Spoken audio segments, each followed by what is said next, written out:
ఎఫ్ఎస్ఓకి సంబంధించి కొన్ని ఇంపార్టెంట్ క్వశ్చన్స్ని డిస్కస్ చేద్దాం. So actually FSO forest section ఆఫీసర్లో మీకు 75 మార్క్స్కి ఫారెస్ట్రీ సో అనే సిలబస్ ఉంది కదా. సో ఆ ఫారెస్ట్రీ పేపర్ ఏదైతే ఉందో 75 మార్క్స్కి, సో దాని రిలేటెడ్ సమ్ ఇంపార్టెంట్ క్వశ్చన్స్ని మనం డిస్కస్ చేద్దాం. ఓకేనా.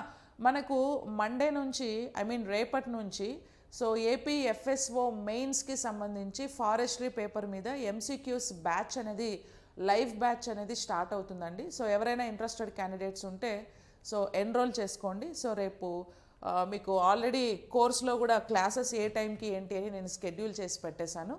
ఓకేనా. సో మొత్తం ఫారెస్ట్రీ రిలేటెడ్ 75 మార్క్స్ పేపర్లో MCQs, important MCQs discussion. So anyways, so let us start our session. The first question is consider the following statement regarding the economic importance of horticulture. So horticulture economic importance గురించి అడిగారు. ఉద్యానవన పంటల ఆర్థిక ప్రాధాన్యతకు సంబంధించిన క్రింది వాక్యాలను పరిశీలించండి. సో బేసిక్గా హార్టికల్చర్ అంటే ఏంటి?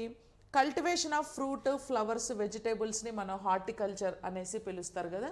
So cultivation of fruits, flowers, vegetables, పండ్లని, పుష్పాలని, కూరగాయలని పండించడాన్ని మనం ఏమని పిలుస్తారు అని అంటే కల్టివేషన్, హార్టికల్చర్ అనేసి పిలుస్తారు అనమాట. ఓకేనా, వెజిటేబుల్స్ని. సో అయితే ఇక్కడ హార్టికల్చర్ రిలేటెడ్ క్వశ్చన్ ఇది మీకు సిలబస్లో ఉంటుంది. Statement 1, horticulture crops provide higher income per unit area than cereals. ఉద్యానవన పంటలు ధాన్య పంటల కంటే యూనిట్ విస్తీర్ణానికి ఎక్కువగా ఆదాయం ఇస్తాయి. సో అఫ్కోర్స్ ఇది కరెక్ట్ స్టేట్మెంట్ అండి. సో నార్మల్గా మనకేంటంటే సెరల్స్ అంటే ఏంటి? చిరుధాన్యాలు. సో చిరుధాన్యాలు అంటే రైస్, వీట్ అంటే గోధుమలు, జొన్నలు, రాగులు, మొక్కజొన్నలు, ఇంకా కొన్ని మిల్లెట్స్ ఉంటాయి కదా, వీటన్నిటిని మనం చిరుధాన్యాలు లేదా సెరల్స్ అని అంటాము. సో వాటితో కంపేర్ చేస్తే ఉద్యానవన పంటలు అంటే కూరగాయలు కానీ, లేకపోతే ఫ్లవర్స్ కానీ, లేకపోతే ఫ్రూట్స్ కానీ, ఓకేనా, ఫ్రూట్స్ ఇవన్నీ ఏంటంటే వాటికంటే ఎక్కువ రేటు పలుకుతాయి కాబట్టి సో ఎకనామికలీ సెరల్స్ కంటే కూడా ఈ ఉద్యానవన పంటలు, సో హార్టికల్చర్ కల్టివేషన్ ఏదైతే ఉందో సో దాంట్లో మన ఆదాయం అనేది ఎక్కువగా వస్తుంది, ప్లస్ పంటలు కూడా ఎక్కువగా పండుతూ ఉంటాయి అన్నమాట. ఓకేనా. సో కాబట్టి ఫస్ట్ స్టేట్మెంట్ కరెక్ట్ స్టేట్మెంటే. And second statement, horticulture plays a significant role in agriculture exports. వ్యవసాయ ఎగుమతుల్లో ఉద్యానవన రంగం ముఖ్యమైన పాత్ర పోషిస్తుంది. అంతే కదా. సో ఇప్పుడు మన ఇండియాలో మ్యాంగో ఫ్రూట్ అనేది చాలా ఫేమస్. సో సమ్మర్లో ఏంటంటే మ్యాంగో కల్టివేషన్ అనేది బాగా జరుగుతుంది, మంచి ప్రొడక్టివిటీ ఈల్డ్ వస్తుంది. సో వేరే వేరే దేశాలకి కూడా ఆ మ్యాంగో ఫ్రూట్ని మనం ఎక్స్పోర్ట్ చేస్తుంటాం. అలాగే కొన్ని దేశాల నుంచి సో కివీ కావచ్చు, కివీ ఫ్రూట్, డ్రాగన్ ఫ్రూట్, ఇలాంటి కొన్ని ఫ్రూట్స్ని మనం ఇంపోర్ట్ కూడా చేసుకుంటూ ఉంటాం. ఓకేనా. మన దేశంలో పండిన పంటలను ఎక్స్పోర్ట్ కూడా చేస్తాం. సో కాబట్టి ఇవి ఏంటి అని అంటే కమర్షియల్ పర్పస్లో అంటే ఎగుమతుల్లో ఎక్స్పోర్ట్ పర్పస్లో ఇవి చాలా ఆదాయాన్ని మనకి ఇస్తాయి అన్నమాట. ఓకేనా. అగ్రికల్చర్ ఎక్స్పోర్ట్స్ అంటారు వాటిని. Horticulture is mainly subsistence oriented అంటున్నారు. అంటే ఉద్యానవన వ్యవసాయం ప్రధానంగా జీవనోపాధి ఆధారంగా ఉంటుంది అంటారు. సో యాక్చువల్లీ సబ్సిస్టెన్స్ అంటే ఏంటంటేనండి, ఇప్పుడు ఏదైనా ఒక కమ్యూనిటీ, ఓకేనా, సో ఏదైనా ఒక కమ్యూనిటీలో కానీ కమ్యూనిటీలో ఎవరైతే జనాలు నివసిస్తున్నారో, లేదా ఒక ఫ్యామిలీ కూడా తీసుకోవచ్చు, ఆ ఫ్యామిలీ నివసిస్తుందో ఈ ఫ్యామిలీకి లేదా ఈ కమ్యూనిటీకి వీళ్ళ అవసరాలకి మాత్రమే ఇప్పుడు ఈ ఫ్యామిలీకి ఒక గార్డెన్ అనేది ఉంటుంది కదా. ఈ గార్డెన్లో వాళ్ళు ఏం చేస్తారు అని అంటే వెనకాల ఇంటిలో వాళ్ళకి కావాల్సిన వెజిటేబుల్స్ని, వాళ్ళకి కావాల్సిన ఫ్లవర్స్ని, ఇప్పుడు మనం కూడా ఇళ్ళల్లో రోజ్ ఫ్లవర్స్, మల్లె చెట్టు పెంచుకుంటూ ఉంటాము, రోజ్ పెంచుకుంటూ ఉంటాము. అలాగే దేవుడి పూజ కోసము కొన్ని గన్నేరు చెట్టు అనేసి, హైబిస్కస్, మందారం చెట్టు మనం పెంచుకుంటూ ఉంటాం. అది మన ఇంటి పర్పస్కే వాడతాం. అంటే మన ఇంట్లో ఉన్న లేడీస్ తల్లో పెట్టుకోవడానికి, లేకపోతే దేవుడికి పూజ కోసము మనం మాత్రమే వాడుకుంటాం. అలాగే ఫ్రూట్స్ కూడా, ఇప్పుడు సపోటా కానీ ఒకటి రెండు సపోటాస్ పెంచుకుంటాం, లేదా మ్యాంగో చెట్టు, మ్యాంగో ట్రీస్ ఒకటో రెండో మ్యాంగోస్ పెంచుకుంటాం. ఆ వచ్చిన ఫ్రూట్స్ అన్నీ మన ఇళ్ళల్లో వాళ్ళకి మనమే తినుకుంటూ ఉంటాం. ఓకేనా. అలాగే ఇంకోటి వెజిటేబుల్స్ కూడా ఈ తోటలో మన ఇంటికి కావాల్సిన టొమాటోస్ వేసుకోవడం, మన ఇంటికి కావాల్సిన మిర్చీస్ వేసుకోవడం, మన ఇంటికి కావాల్సిన కరివేపాకు చెట్టు వేసుకోవడం, పుదీనా నాటుకోవడం, కొత్తిమీర నాటుకోవడం, ఇట్లా ఓన్లీ మన ఫ్యామిలీ పర్పస్కి మాత్రమే తోటగా పెంచితే వాటిని సబ్సిస్టెన్స్ ఓరియంటెడ్ అని పిలుస్తారు. లేదా ఒక కమ్యూనిటీకి సంబంధించి వాళ్ళు మాత్రమే లోపల పెంచుకుంటే దాన్ని సబ్సిస్టెన్స్ ఓరియంటెడ్ అంటారు. ఓకేనా? అలా కాకుండా కమర్షియల్ కోసం పెంచావనుకో, కమర్షియల్ అంటే ఏంటంటే మార్కెట్లో అమ్మడానికి. ఇప్పుడు నీ ఇంట్లో మామిడి చెట్టు ఉండడానికి నీకు పెద్ద మామిడి తోట ఉండడానికి తేడా ఉంది కదా. ఇప్పుడు నీ ఇంట్లో మాత్రమే మామిడి చెట్టు ఉంటే అది ఆ చెట్టు నీ ఇంటి మాత్రమే మీ ఇంట్లో మనుషులకి తింటావు. అదే నీకు మామిడి తోట ఉందనుకో, అన్ని ఫ్రూట్స్ నువ్వేం చేసుకుంటావు, అవన్నీ తీసుకొచ్చి మార్కెట్లో వేసి అమ్ముతావో లేదా ఎక్స్పోర్ట్ చేస్తావో అలా చేస్తావు కదా. అది కమర్షియల్ పర్పస్. నీ ఇంటి కోసం మాత్రమే యూజ్ చేసుకుంటే సబ్సిస్టెన్స్ ఓరియంటెడ్ అని పిలుస్తారు. ఇప్పుడు మనకు హార్టికల్చర్ అనేది మెయిన్లీ సబ్సిస్టెన్స్ ఓరియంటెడ్ అన్నాడు కదా, ఇది రాంగ్ స్టేట్మెంట్ అండి. So it is mainly subsistence plus commercial. మెయిన్గా యాక్చువల్లీ చాలామంది కమర్షియల్ కోసమే ఈ హార్టికల్చర్ని డెవలప్ చేస్తారు. ఓకేనా? సో ఇప్పుడు ఫ్లవర్స్ కూడా పెద్ద పూల తోటలు వేస్తారు, పూల తోటలు వేసి అమ్ముతూ ఉంటారు మార్కెట్లో ఫెస్టివల్ సీజన్లో. ఇప్పుడు తెలంగాణలో బతుకమ్మ సీజన్ వచ్చిందనుకో, దసరా సీజను, అమ్మవారికి ప్రతిరోజు ఒక్కొక్క గెటప్లో 9 days అమ్మవారికి అలంకరిస్తారు పూలతోని, రకరకాల పూలతోని బతుకమ్మలు చేసి పూజ చేసుకుంటూ ఉంటారు. ఈ సీజన్లో చాలామంది ఎవరైతే ఫ్లవర్స్ని కల్టివేట్ చేస్తున్నారో వాళ్ళు ఎక్స్పోర్ట్ చేసుకుంటారు, బిజినెస్ అవుతుంది అన్నమాట. ఓకేనా? అలాగే సీజనల్ ఫ్రూట్స్, సమ్మర్ వస్తే సీజనల్ ఫ్రూట్స్ ఎక్స్పోర్ట్ చేసే వాళ్ళు ఉంటారు. ఇట్లా మనకి ఏంటంటే హార్టికల్చర్ని సో మనకి ఎక్కువగా సబ్స్టెన్సెస్ ఓరియంటెడ్ కంటే కూడా కమర్షియల్గానే చాలామంది వేస్తూ ఉంటారు, ట్రీట్ చేస్తుంటారు. మరి ఇలా కూడా వేస్తారు కాబట్టి రెండింటినీ మనం కన్సిడర్ చేస్తాం, ఒకటే కన్సిడర్ చేయం. కాబట్టి సో ఉద్యానవన వ్యవసాయం ప్రధానంగా జీవనోపాధే ఆధారంగా ఉంటుంది అన్నాడు. జీవనోపాధే కాదు, కమర్షియల్ కూడా ఉంటుంది, వాణిజ్యపరంగా కూడా ఉంటుంది. సో కాబట్టి ఓన్లీ 1 and 2నే మనకి ఇక్కడ కరెక్ట్ స్టేట్మెంట్. ఆప్షన్ 3ని మనం ఇక్కడ కన్సిడర్ చేయం. ఓకేనా? ఇన్కరెక్ట్ స్టేట్మెంట్ అవుతుంది. సో ఇది ఫస్ట్ క్వశ్చన్ అండి. Second question, with reference to employment generation through horticulture consider the following statements. ఉద్యానవన రంగం ద్వారా ఉపాధి కల్పనకు సంబంధించి క్రింది వాక్యాలను పరిశీలించండి. ఓకేనా? ఇది స్టేట్మెంట్. సో స్టేట్మెంట్స్ వచ్చి హార్టికల్చర్ ఈజ్ లేబర్ ఇంటెన్సివ్, ఉద్యానవన వ్యవసాయం శ్రమాధారిత రంగం అని అన్నారు. ఓకేనా? సో అఫ్ కోర్స్ ఇది లేబర్ ఇంటెన్సివ్ కదా, సో శ్రమాధారిత రంగమే ఇది. ఓకేనా? హార్టికల్చర్ అనేది. సో ఇప్పుడు ఒక తోటను నువ్వు వేయాలంటే సో ఫస్ట్ ఆ తోటలో ఉండే కలుపు తీసుకోవాలి, ఆ తోటలో పంట పండించాలి అని అంటే మొత్తము ఎరువులు అవి తీసుకొని వచ్చి ట్రాక్టర్తోని దున్ని ఆ భూమిని లేదా ఆ నేలని మొత్తం సారవంతం చేయాలి, ఫర్టిలైజర్స్ అన్నీ మంచిగా యూజ్ చేయాలి, దానికి నీకు మ్యాన్ పవర్ అవసరమవుతుంది. తర్వాత చెట్లు నాటేటప్పుడు దానికి నీకు మ్యాన్ పవర్ అవసరమవుతుంది. తర్వాత ఆ చెట్లకి మందు కొట్టేటప్పుడు దానికి మ్యాన్ పవర్ అవసరమవుతుంది. పంట అంతా చేతికి వచ్చిన తర్వాత ఆ పంటని తెంపేటప్పుడు దానికి నీకు మ్యాన్ పవర్ అవసరమవుతుంది. ఆ పంటని మళ్ళీ వెహికల్స్లో వేసి మనం ఎక్స్పోర్ట్ చేయడానికి, కోల్డ్ స్టోరేజెస్కు తీసుకెళ్ళడానికి లేదా మార్కెట్ వరకు తీసుకెళ్ళడానికి దానికి నీకు ఏమవుతుంది అని అంటే లేబర్ కావాలి. ఓకేనా? మ్యాన్ పవర్ కావాలి. ఇప్పుడు ఒక టొమాటో తోట వేసావు, ఫస్ట్ టొమాటో వేయాలి అని అంటే ఫస్ట్ దుక్కి నేలని సారవంతం చేయాలి, తర్వాత నారు తీసుకురావాలి, ఆ నారు నుంచి అందరి దగ్గర నాటించాలి, ఆ కలుపు తీయడానికి జనాలను పిలవాలి, కలుపు తీసిన తర్వాత టమాటాలు కోయడానికి ఎక్కువ పంట పెద్దదైతే టమాటాలు కోయడానికి జనాలు రావాలి, ఆ టమాటాలను బాక్సులు వేసి మళ్ళీ మోసుకెళ్ళి వెహికల్లో పెట్టి మార్కెట్ వరకు పట్టుకెళ్ళడానికి కూడా నీకు మ్యాన్ పవర్ అవసరం అవుతుంది అన్నమాట. సో కాబట్టి కోర్స్ అది లేబర్ ఇంటెన్సివే కదా, శ్రమాధారిత రంగమే అన్నమాట. So correct.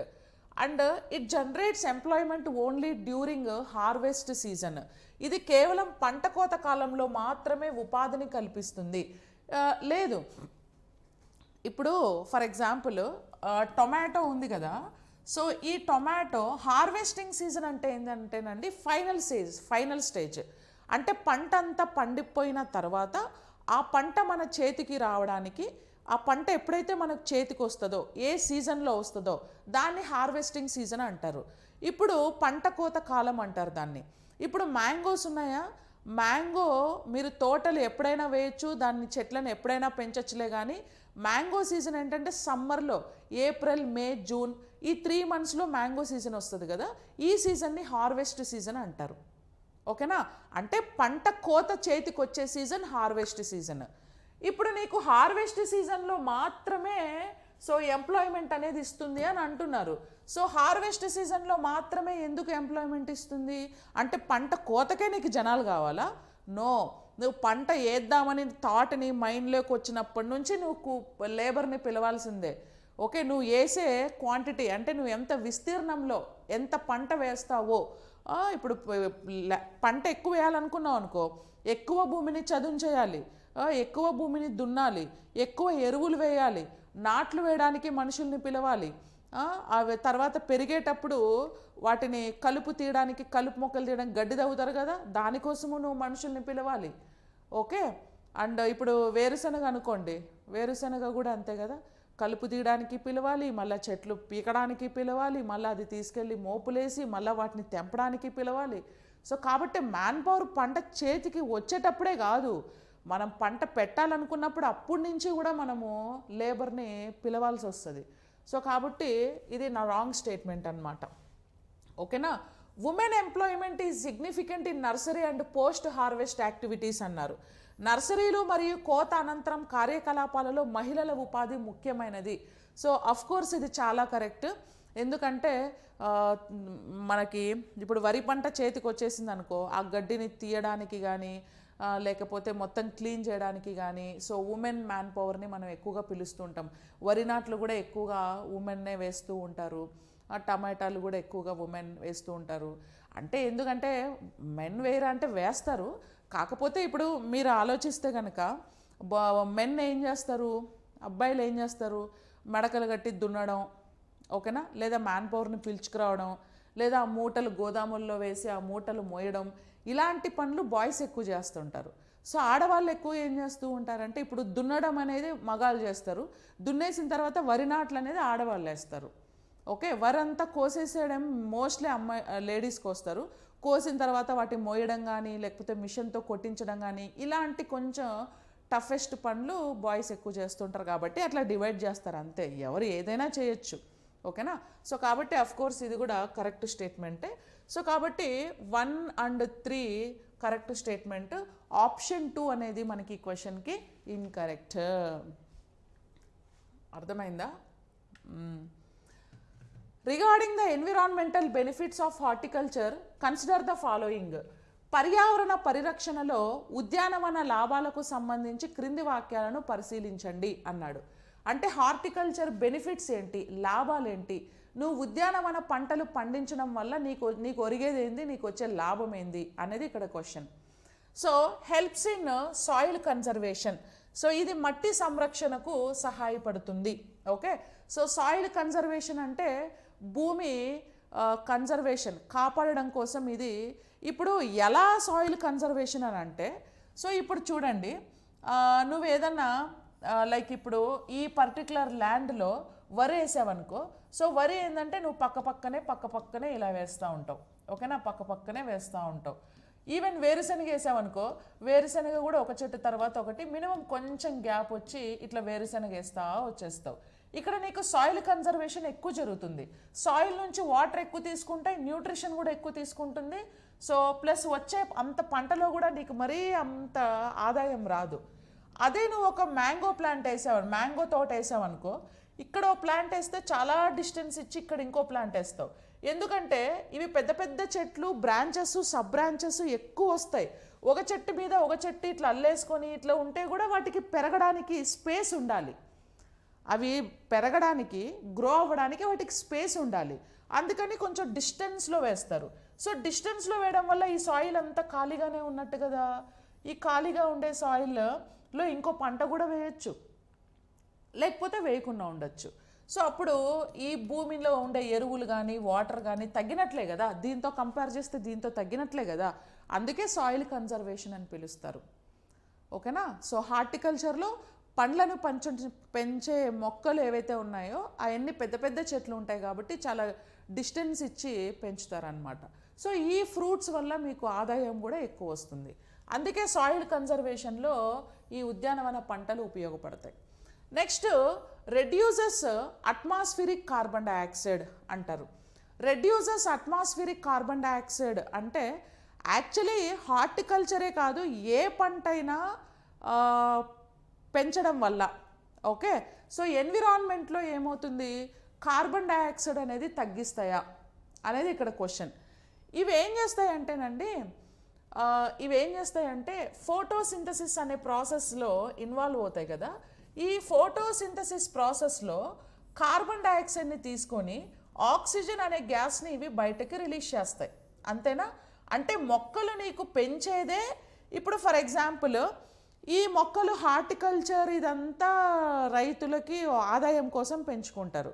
ఇప్పుడు సిటీలలో ఇప్పుడు మున్సిపల్ పార్కులు కొన్ని పెట్టి అక్కడ చెట్లను పెంచుతారు. కొన్ని మెట్రో పిల్లర్స్ దగ్గర, ఫ్లైఓవర్ పిల్లర్స్ దగ్గర చిన్న చిన్న మొక్కలను పెంచుంటారు. కాన్సెప్ట్ ఏం తెలుసా? కార్బన్ డైఆక్సైడ్ని రెడ్యూస్ చేయడానికి, ఆక్సిజన్ని పెంచడానికి. ఎందుకంటే మొక్కలు ఎక్కడైతే ఎక్కువ ఉంటాయో అవి కార్బన్ డైఆక్సైడ్ని బాగా రెడ్యూస్ చేస్తాయి. ఎందుకంటే ఫోటోసింథసిస్ కోసం అబ్జార్బ్ చేసేస్తాయి, ఆక్సిజన్ని బాగా రిలీజ్ చేస్తాయి. నాట్ ఓన్లీ హార్టికల్చర్, అది ఏ మొక్క అయినా.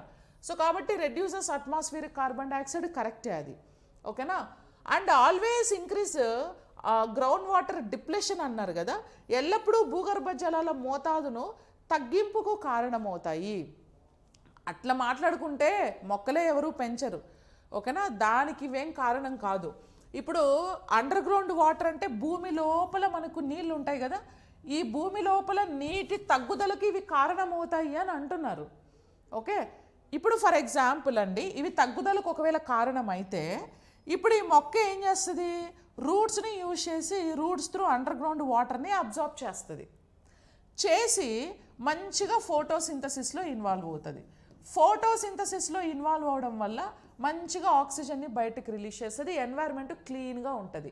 మళ్ళీ ఈ ప్యూర్ ఎన్వైర్న్మెంటే మళ్ళీ వర్షాలకు కూడా కారణమవుతుంది కదా. మళ్ళీ ఆ వర్షం పడినప్పుడు మళ్ళీ గ్రౌండ్లోకి వాటర్ అదే వస్తుంది కదా.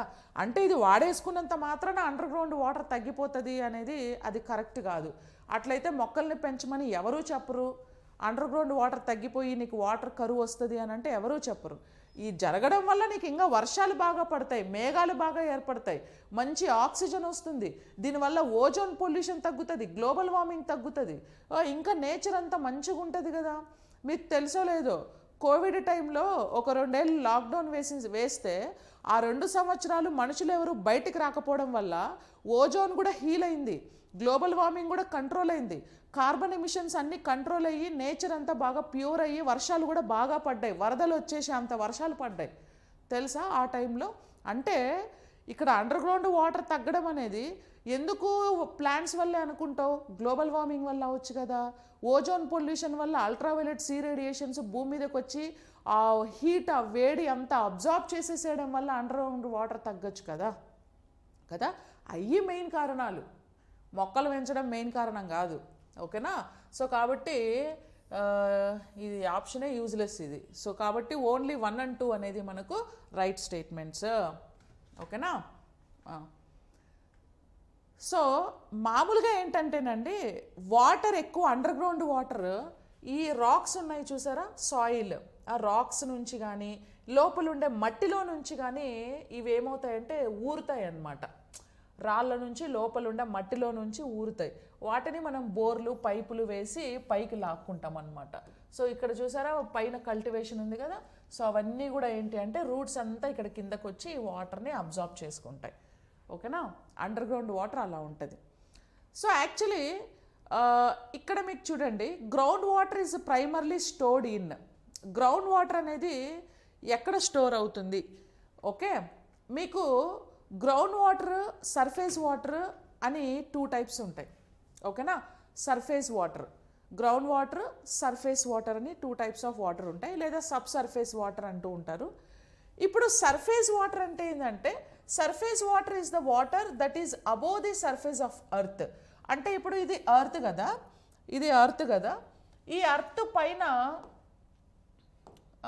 ఎర్త్ పైన వాటర్ ఉందనుకోండి, ఎర్త్ పైన దీన్ని ఏమంటారు, సర్ఫేస్ వాటర్ అంటారు. లేదా భూమి లోపల ఇక్కడ వాటర్ ఉందనుకోండి, దీన్ని సబ్ సర్ఫేస్ వాటరు లేదా అండర్ గ్రౌండ్ వాటర్ అంటారు. This is surface, this is sub surface. Sub surface అంటే సర్ఫేస్ కంటే కింద ఉండదు అని అర్థం. దాన్ని గ్రౌండ్ వాటర్ అని కూడా అంటారు. ఓకేనా? ఇప్పుడు భూమికి పైన ఉండేది surface water, surface of earth. So highly prone to pollution. ఇదేంటంటే ఎక్కువగా పొల్యూషన్కి ఎఫెక్ట్ అవుతూ ఉంటుంది. భూమి పైన ఉండే వాటరు ఎక్కువ పొల్యూషన్కి ఎఫెక్ట్ అవుతుంది. ఎట్లా అంటే ఎయిర్ పొల్యూటెన్స్ వల్ల ఇది పొల్యూట్ అయిపోద్ది, ఇండస్ట్రీస్ వల్ల, ఫార్మసిటికల్ ఇండస్ట్రీస్, ఫ్యాక్టరీస్, ఇలాంటి ఫ్యాక్టరీస్ ఇండస్ట్రీస్ వల్ల బాగా పొల్యూట్ అవుతుంది. ఇక కెమికల్ ఇండస్ట్రీ వాళ్ళైతే ఏకంగా కెమికల్స్ తీసుకొచ్చి వాటర్లో కలిపేస్తారు. ఇక మన కుంభమేళా ఏదో జరిగింది కదా, సో కుంభమేళాకి వెళ్ళారు. కుంభమేళాకి వెళ్ళి మొత్తం స్నానాలు చేసి దేవుడి పూజ చేసుకొని రావడమే కాకుండా వాళ్ళు తీసుకెళ్ళిన వాటర్ బాటిల్స్, ఫుడ్ ప్యాకెట్స్ ఇవన్నీ ఎత్తుకెళ్ళి వాటర్లో కలిపేసి వస్తారు. అలాగా వాటర్ పొల్యూషన్ అవుతుంది. ఇప్పుడు చెరువులు ఉన్నాయి, చెరువులు కూడా భూమి పైన ఉండే వాటరే కదా, అది కూడా సర్ఫేస్ వాటరే కదా. ఇంకా చెరువుల్లోకి పోయి ఏం చేస్తారంటే మన వాళ్ళు అంతా పోయి గేదెలు దోముతారు. సో గేదెలు దోమి అందులో బట్టలు ఉతుకుతారు. ఆ బట్టలు ఉతికి ఆ కెమికల్స్, సోపు, సర్ఫ్, ఆ నీళ్ళంతా పోయి అందులో పడేస్తారు. ఆ కెమికల్స్ వల్ల పాపం చిన్న చిన్న చేపలు, ఆల్గేసి ఇవి కూడా తట్టుకోలేక చనిపోయిన పరిస్థితులు కూడా ఉంటాయి. ఓకే, సోప్ ఎత్తుకొని పోయి స్నానాలు చేస్తారు, షాంపూ ఎత్తుకొని పోయి షాంపూలతో తల స్నానం చేస్తారు. అవన్నీ కెమికల్సే కదా, దట్ ఈజ్ ఆల్ లైక్ పొల్యూషనే కదా. ఓకేనా? ఇలాంటి యాక్టివిటీస్ అన్నీ చేయడం వల్ల వాటర్ పొల్యూట్ అయింది. అలాగే రివర్స్లో కూడా అంతే. ఇప్పుడు మూసీ రివర్ ఉంది, డ్రైనేజ్ అంతా ఎత్తుకుపోయి రివర్లో కలిపారు. ఓకే, అది అట్లా అట్లా అట్లా పొల్యూషన్ బాగా జరుగుతుంది. ఇంకా నదులు కూడా, ఇప్పుడు గంగా రివర్ మొత్తం పొల్యూట్ అయిపోయింది కొన్ని కారణాల వల్ల. సో ఇట్లా ఏమవుద్దంటే ఎక్కువగా పొల్యూషన్కి గురవుతూ ఉంటుంది ఏది surface water. Sub surface water ఏంటంటే లోపల అండర్ గ్రౌండ్ ఉంటుంది, భూమి లోపల ఉంటుంది కాబట్టి లోపలికి వెళ్ళి కోడు పొల్యూట్ చేయలేడు. కానీ ఇది కూడా ఈ మధ్య పొల్యూట్ అయింది. ఎందుకంటే భూమి మీద ఉండే ప్లాస్టిక్ వర్షానికి కరిగి ఆ కెమికల్స్ లోపలికి వెళ్తున్నాయి, కానీ దీంతో పోలిస్తే తక్కువేలే. ఓకేనా? అలాగా. సో కాబట్టి ఇదేమో అండర్ గ్రౌండ్ వాటర్, ఇది సర్ఫేస్ వాటర్. ఇది పొల్యూషన్ ఎక్కువ అవుతుంది, ఇది పొల్యూషన్ తక్కువ అవుతుంది. సో ఇప్పుడు అండర్ గ్రౌండ్ వాటర్కి ఉదాహరణ ఏం చెప్పొచ్చు అంటే found at underground water table aquifers. ఓకేనా? ఆక్విఫైర్స్ ఉంటాయి కదా. ఆక్విఫైర్స్ అంటే ఏంటంటే nothing but yes, this is aquifer అండి. సో ఆక్విఫైర్ అంటే ఏం లేదు, అండర్ గ్రౌండ్ వాటర్ ఉంటుంది కదా, లోపల క్లే అంటే ఇదంతా మట్టి. సో ఇక్కడంతా వాటర్ ఉంటుంది చూసారా, అన్కన్ఫైన్డ్ ఆక్విఫైర్, కన్ఫైన్డ్ ఆక్విఫైర్, మట్టి కింద ఉండే ఈ లేయర్స్ అంతాని ఆక్విఫైర్ అనేసి పిలుస్తారు.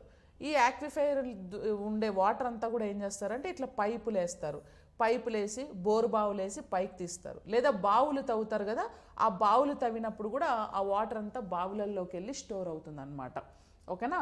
అట్లా ఆక్విఫైర్ అనేది అండర్ గ్రౌండ్ వాటర్కి ఉదాహరణగా చెప్పచ్చు. అలాగే వెల్స్, బావులు కావచ్చు, బావులు నీటిని అబ్జార్బ్ చేస్తాయి కదా, అవన్నీ కూడా అండర్ గ్రౌండ్ వాటర్కి ఎగ్జాంపుల్గా చెప్పచ్చు. ఇంకా మనం బోరింగ్లు కొడితే లోపల నుంచి వాటర్ వస్తాయి. పొలాలలో పంపు సెట్లు, పంపు వేసి పొలాలకి వాటర్ తీస్తారా లేదా బోర్ వేసి, అవన్నీ అండర్ గ్రౌండ్ వాటర్ అనమాట. ఓకేనా? అండర్ గ్రౌండ్ వాటర్లో న్యూట్రిషన్స్ బాగా ఉంటాయి, పొల్యూటెన్స్ తక్కువ ఉంటాయి. ఇక్కడేమో ఓషన్స్, సముద్రాలు, ఇంకా ఏమున్నాయి లేక్స్, సరస్సులు, రివర్స్, నదులు, కాలువలు, కెనల్స్, ఇవన్నీ కూడా ఏంటి సర్ఫేస్ వాటర్. అవి ఎక్కువగా పొల్యూషన్ అవుతూ ఉంటాయి అన్నమాట. ఓకేనా? Like that. ఇప్పుడు ఇక్కడ క్వశ్చన్ చూడండి, ground water is primarily stored in. Okay, భూగర్భ జలం ప్రధానంగా ఎక్కడ నిల్వ ఉంటుంది అని అంటారు. సో భూగర్భ జలం ప్రధానంగా ఎక్కడ ఉంటుందంటే ఇప్పుడు లేక్స్, ఆక్విఫైర్స్, ట్యాంక్స్, కెనల్స్ అన్నారు కదా. సో ఆక్విఫైర్స్లో భూగర్భ జలం అనేది ఈ ఆక్విఫైర్స్లో స్టోర్ అవుతుంది అనమాట. భూగర్భ జలం అనేది. లేక్ అనేది ఎక్కడుంది? భూమి పైన ఉంది. సో లేక్ భూమి పైన ఉంది, రివర్ కూడా భూమి పైనే ఉంది. ఓకేనా? భూమి పైనే ఉంది. అండ్ ఈ వెల్స్ కూడా భూమి పైనే ఉన్నాయి. ఇవన్నీ ఏంటి అని అంటే సర్ఫేస్ వాటర్. లేక్స్ భూమి పైనే ఉంటాయి, చిలకా లేకు, సాంబార్ లేక్స్ ఉంటాయి కదా. ట్యాంక్స్, ఓకే, ట్యాంక్స్ కానీ బావులు ఇలాంటివి. కెనల్స్, కాలువలు ఉంటాయి కదా. ఇవన్నీ మనకి సర్ఫేస్ వాటర్. ఆక్విఫైర్నేమో గ్రౌండ్ వాటర్స్కి ఎగ్జాంపుల్గా మనం చెప్పుకోవచ్చు. Okay. Next coliform in portable water should be. Portable వాటర్లో కొలిఫామ్ ఎంత ఉంటుంది అని అడుగుతున్నారు. సో యాక్చువల్లీ అండి పోర్టబుల్ వాటర్ అంటే ఏంటంటే so this water is eligible to drinking, అంటే nothing but purified water. Okay, after purification. So after purified వాటర్ని మనం పోర్టబుల్ వాటర్ అని పిలుస్తారు. సో ఇప్పుడు ప్యూరిఫైడ్ వాటర్ అంటే ఎట్లా అంటే తాగడానికి రెడీగా ఉన్న వాటర్. అది ఏ వాటర్ అయినా అవ్వచ్చు. ఇప్పుడు నువ్వు రివర్ వాటర్ తీసుకున్నా, అండర్ గ్రౌండ్ వాటర్ తీసుకున్నా, ఇప్పుడు అండర్ గ్రౌండ్ వాటర్ తీసుకున్నావు అనుకో, ఇందులో ఫ్లోరిన్ అనేది ఎక్కువ ఉంటుంది. ఫ్లోరిన్ ఎక్కువ ఉంటే ఏమవుతుంది, ఫ్లోరోసిస్ వస్తుంది. అప్పుడు నువ్వేం చేయాలా, ఈ ఫ్లోరిన్ని రెడ్యూస్ చేయాలంటే నీ మెథడ్స్ నువ్వు యూజ్ చేసుకోవచ్చు. ఓకే, దాంట్లో క్లోరోఫామ్ కలిపి తగ్గించవచ్చు, లేకపోతే మంచిగా ఫిల్టర్ చేసుకోవచ్చు, లేకపోతే బాయిల్ చేసుకొని ఫిల్టర్ చేయొచ్చు. ఏదో ఒక రీజన్లో నువ్వు ఏం చేస్తావు అంటే ఫ్లోరిన్ పర్సెంట్ తగ్గిస్తావు అనమాట.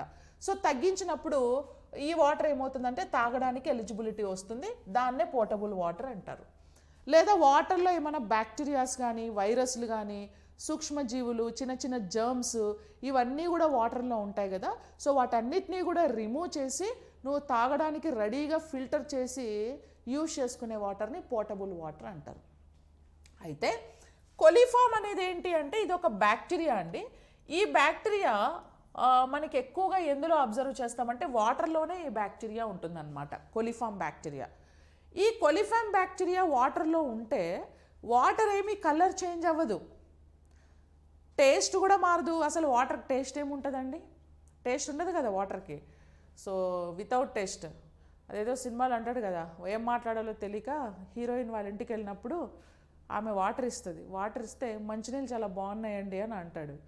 సో మంచినీళ్ళు బాగుండడం బాగోకపోవడం దానికి టేస్ట్ ఏమి ఉండదు మంచినీళ్ళకి. ఓకేనా, టేస్ట్ ఉండదు. స్టేట్ వచ్చి లిక్విడ్ స్టేట్లోనే ఉంటాయి అండ్ వాటి కలర్ కూడా మారదు. అంటే బ్యాక్టీరియా వాటర్లో ఉంటే ఏం చేంజో మనకు కనపడదు. ఆ బ్యాక్టీరియా ఉన్న వాటర్ నువ్వు తాగేవనుకో అప్పుడు అది లోపలికి పోయి ఏదో ఒకటి చేస్తుంది, టైఫాయిడో మలేరియానో ఏదో ఒకటి ఇస్తుంది, నీకు డిసీజ్ ఇస్తుంది అనమాట. ఓకేనా, మలేరియా బ్యాక్టీరియల్ డిసీజ్ కాదులే, టైఫాయిడ్ కానీ ఇలాంటి ఇన్ఫెక్షన్స్ ఏమైనా ఇస్తూ ఉంటుంది. సో కాబట్టి ఇప్పుడు పోర్టబుల్ వాటర్ అంటే ప్యూరిఫైడ్ వాటర్, మరి దాంట్లో బ్యాక్టీరియా ఏంటి ఉంటుందా, లేదు కదా, ఉండదు. నేనేం చెప్పా, ఏ ఇన్ఫెక్షన్స్ లేకుండా తాగడానికి రెడీగా ఉన్నదే ఈ పోర్టబుల్ వాటర్. మరి పోర్టబుల్ వాటర్ అంటే తాగేకి without infection water, without micro organism water, without pollutants water. మరి అలాంటప్పుడు ఇది ఉండకూడదు కదా, బ్యాక్టీరియా 0% బ్యాక్టీరియా అనేది ఉంటుంది. ఓకేనా, సో అలాగా. సో ఇవేంటంటే సమ్ ఇంపార్టెంట్ క్వశ్చన్స్ అండి. సో యాక్చువల్లీ ఇది ఏపీ ఎఫ్ఎస్ఓ ఫారెస్ట్రీకి సంబంధించి నేను కొన్ని క్వశ్చన్స్ని మీకు ఇక్కడ ఫ్రేమ్ చేశాను. సో ఇవి కూడా నేను మళ్ళీ యాప్లో మీకు అప్లోడ్ కూడా చేస్తా. సో యాక్చువల్లీ మనకి AP FSO mains live MCQs batch అనేది December 8th స్టార్ట్ అవుతుందండి, అంటే టుమారో. ఆల్రెడీ నేను లైవ్ సెషన్స్ అనేవి క్రియేట్ చేసి పెట్టాను. సో నెక్స్ట్ వీక్కి ప్లాంట్ సైన్స్ అనే ఫోల్డర్లో మీకు బేస్డ్ ఆన్ సిలబస్ అన్ని ఫోల్డర్స్ ఇస్తాను, సిలబస్ బేస్ చేసుకొని. సో రేపు ఈవినింగ్ 5 o'clockకి లైవ్ అనేది ఉంటుంది. So MCQs batch live interaction ఇది. మీ డౌట్స్ ఏమైనా ఉన్నా కూడా నన్ను అడగొచ్చు. అండ్ పీడిఎఫ్స్ కూడా నేను మీకు ఇందులో అప్పుడప్పుడు అప్లోడ్ చేసేస్తాను. అది ప్రింట్ ఆప్షన్ కూడా ఉంటుంది, డౌన్లోడ్ చేసుకొని ప్రింట్ తీసుకొని ప్రిపేర్ అవ్వచ్చు. ఓకేనా, సో 75 మార్క్స్ పేపర్ అండి ఇది. సో చాలా చాలా ఇంపార్టెంట్ అండ్ చాలా ఈజీ యాక్చువల్లీ. ఇందులో లాజికల్గా గుర్తుపెట్టుకొని అవన్నీ ఏం లేవు, చాలా ఈజీగా అండర్స్టాండబుల్గా నేను చెప్తాను. ప్లస్ ఇంకోటి ఏంటంటే మీకు రీసెంట్గా ఎఫ్ఎస్ఓ రిలేటెడ్ ఫారెస్ట్రీ ఎగ్జామ్కి రిలేటెడ్ స్కీమ్స్ కొన్ని ఉంటాయి, ఆ స్కీమ్స్ కూడా చదవాల్సి వస్తుంది, అవి కూడా మనం మాట్లాడదాం. ఓకేనా, సో ఈ బ్యాచ్లో మీరు ఎన్రోల్ చేసుకోండి. And mains AP FBO mains paper 2 MCQs PYQs live batch అనేది కూడా రేపే స్టార్ట్ అవుతుంది ఇది కూడా. సో ఇది పేపర్ 2లో అంటే general science plus mathematics environment included, plus essay writing కూడా ఇందులో ఇంక్లూడెడ్. సో వీక్లీ ఒక 2 ఎస్ఏ రైటింగ్స్ గురించి కూడా మాట్లాడదాం. ఓకేనా, అండ్ జనరల్ సైన్స్ వచ్చేసి ఎంసీక్యూస్ అండ్ పీవైక్యూస్ ఇది only general science environment batch అండి ఇది. సో ఇది కూడా రేపు మనకు స్టార్ట్ అవుతుంది.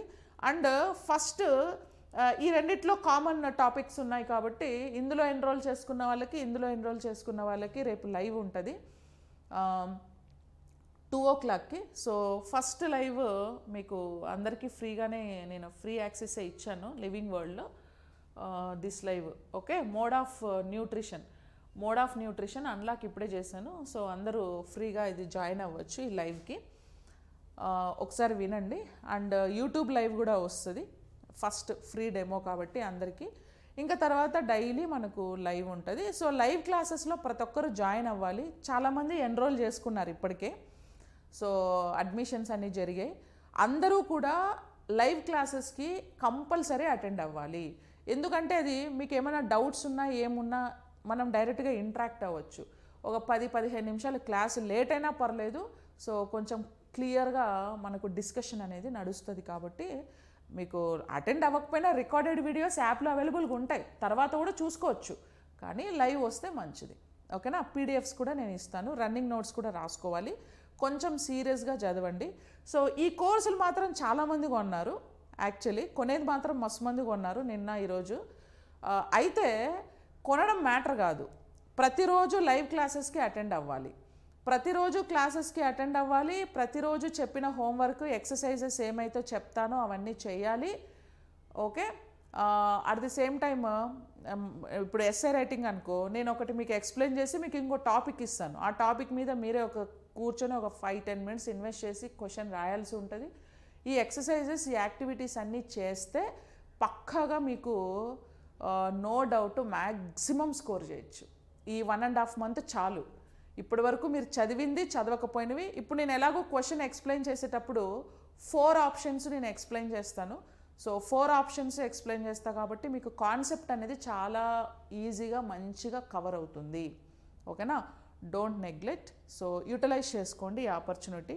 నేను ఎలాగో మీకు FBO 20 అనే కోడ్ కూడా ఇచ్చాను. ఈ కోడ్ యూజ్ చేయండి, 20% డిస్కౌంట్ కూడా వస్తుంది మీకు. ఓకేనా? సో ఇది కాకుండా ఇప్పుడు ఓన్లీ టెస్ట్ సిరీస్ కావాలనుకోండి, మనకు ఓన్లీ టెస్ట్ సిరీస్ కూడా అవైలబుల్గా ఉన్నాయి. ఇది MCQs live batch. Actually FBO test సిరీస్కి వస్తే లైక్ 1 సెకండ్, డిజిటల్ ప్రోడక్ట్స్కి వెళ్ళండి. వెళ్ళిన తర్వాత మీకు ఇక్కడ ఇంకా FBO related mains test series ఇక్కడ ఉంది చూసారా? మెయిన్స్ టెస్ట్ సిరీస్ క్లిక్ చేయండి. ఇందులో పేపర్ 1, పేపర్ 2 రెండు ఉన్నాయి. పేపర్ 1లో 32 టెస్ట్లు ఉన్నాయండి. ఇందులో మీకు AP హిస్టరీ అనేది నేను అన్లాక్ చేశాను చూడండి. AP హిస్టరీలో మళ్ళీ 11 టెస్ట్లు ఉంటాయి. సో ఈ 11 టెస్ట్లో మీకు ఫస్ట్ టెస్ట్ ఫ్రీ ఇచ్చాను. ఇది అందరూ ఫ్రీగా రాసుకోవచ్చు. ఓకేనా? AP హిస్టరీకి సంబంధించి. ఇంకా అలాగే GS related, AP history, economy, recent current affairs, national international current affairs, AP current affairs. ఇది AP current affairs important. Indian geography, Indian economy. So paper 1లో అన్నీ ఉన్నాయి. ఇంకా పేపర్ 2కి వస్తే, పేపర్ 2లో మన అంతా సైన్స్ కదా, జనరల్ సైన్స్, SSC స్టాండర్డ్. ఇందులో 8 టెస్ట్లు ఉన్నాయండి. Source of energy, living world, transportation, excretion, reproduction, growth, natural resources, carbon compounds, environment, universe. Okay, ఒక్కొక్క దాంట్లో 100 క్వశ్చన్లు ఉంటాయి. ఓకేనా? 100 క్వశ్చన్లు మీరు రాయాలి. ఇంకా జనరల్ మ్యాథమెటిక్స్లో 4 టెస్ట్లు ఉన్నాయి. Algebra, arithmetics, trigonometry, okay, geometry, statistics, mensuration అన్నీ కూడా. టైమింగ్ కూడా ఆల్రెడీ ఉంది. ఎన్ని క్వశ్చన్స్ ఉంటే అంత టైం ఉంటుంది. ఆ టైంలో మీరు చేయగలుగుతున్నారా లేదా మీకు మీరు అనాలిసిస్ చేసుకోండి. ఓకేనా? ఇంకా అది కాకుండా మనకి ఓన్లీ పేపర్ 2 టెస్ట్ సిరీస్ కూడా ఉన్నాయి. ఓన్లీ పేపర్ 2 అంటే సైన్స్, పేపర్ 2లో ఎన్విరాన్మెంట్, సైన్స్ ఉంటుంది. సో జనరల్ సైన్స్లో మీకు ఒక టెస్ట్ లివింగ్ వర్డ్ అనే టెస్ట్ ఫ్రీగా ఇచ్చాను. 100 క్వశ్చన్లు ఉన్నాయి ఇందులో. ఇది రాసేసేయండి. ఓకే, మిగతావన్నీ పర్చేస్ చేసుకుంటే అన్లాక్ అవుతాయి. ఇక ఎన్విరాన్మెంట్లో waste management, sustainable development, disaster management అన్ని టెస్ట్లు ఉన్నాయి మీకు. సో ఈ టెస్ట్లు రాసేటప్పుడు మీరు లైవ్ బ్యాచెస్ MCQs కూడా వినండి. ఏమైనా డౌట్స్ వస్తే మనం అందులో మాట్లాడదాం. ఓకేనా? ఇది టెస్ట్ సిరీస్. ఇంకా మనకి ఎస్ఏ రైటింగ్ కోర్స్ కూడా ఉంది కదా. So this is essay writing course, 199 rupees. FBO 20 coupon code దానికి కూడా యూజ్ అవుతుందండి. ఓకేనా. ఇంకా general science course, environment course for FBO, only environment course ఉంది ఎఫ్బిఓకి. ఓకే, ఇంకా ఇంకేమున్నాయి, మొత్తం ఎఫ్బిఓ ఫుల్ కోర్స్ కూడా ఉంది, ఫుల్ కోర్స్ ఉంది. FBO mains paper 2 course. Okay, and FBO mains full course అన్నీ ఉన్నాయి. సో కాబట్టి కొంచెం సీరియస్గా this is FBO full course. ఓకేనా. ఫుల్ కోర్స్లో మీరు మెయిన్స్ ఎగ్జామినేషన్కి వెళ్ళి essay writing, general studies, general science, AP launched forest protection schemes కొన్ని ఇచ్చాను నేను. సో ఈ స్కీమ్స్ ఒకసారి చూడండి ఏమున్నాయి ఇందులో ఏంటి అని. ఓకేనా. సో అది రిలేటెడ్. ఓకే, ఏమైనా డౌట్స్ ఉంటే కాంటాక్ట్ చేయండి. సో కింద స్క్రోల్ అవుతున్న నెంబర్కి వాట్సాప్ ఆర్ కాల్ కానీ చేయండి. Okay. So thank you so much everyone, all the best. So Monday మనం లైవ్లో మీట్ అవుదాం. ఓకే, యాప్ లైవ్ అండి, డైరెక్ట్ యాప్ లైవ్ ఎప్పుడు లైవ్ స్టార్ట్ అవ్వగానే నోటిఫికేషన్ వస్తుంది మీకు. సో మ్యాక్సిమం ఎక్కడున్నా వినడానికి ట్రై చేయండి. ఇఫ్ ఇన్ కేస్ కాకపోతే రికార్డెడ్ క్లాస్ అవైలబుల్గా ఉంటుంది ఆల్రెడీ. ఓకేనా. Okay, so thank you everyone, I wish you very all the best. Thank you, bye.